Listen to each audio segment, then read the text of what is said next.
As we have seen, Affinity does not preserve symbols when opening SVGs that contain some, but you can create your own symbols. So here we've got a file for that. And in order to create a symbol, you just select the artwork and hit create in the symbols panel. And there we have the symbol. And now you can make duplicates by holding down the Alt key and just moving that. And we have several duplicates that are all symbols, as you can see in the layers panel, and they all point to one artwork. Now, when you're editing them, it's important to check how this is set up. So currently, this is set up to synchronize. So now when I change one of them, and it doesn't really matter which one I change, then all of them update. When I uncheck that and then change the color, then just the one changes that I have selected. You can transform them independently. That's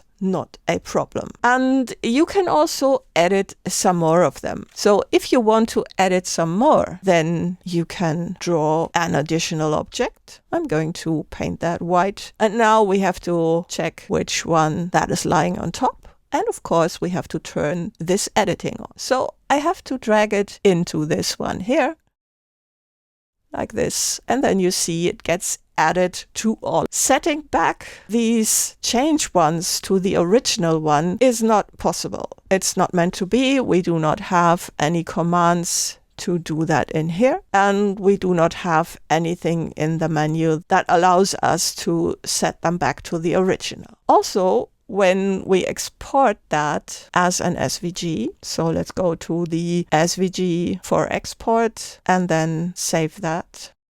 And then let's open that in text edit. Then you see we have groups, but we do not have the use element in here. So it doesn't get preserved. We can also check this out in Inkscape. So here we have the file opened in Inkscape, and let's just go to the symbols panel, and you see no symbol gets exported out of Affinity, which of course makes cooperation between designers and web developers, or cooperation with applications that can use the symbols for other things, a little difficult.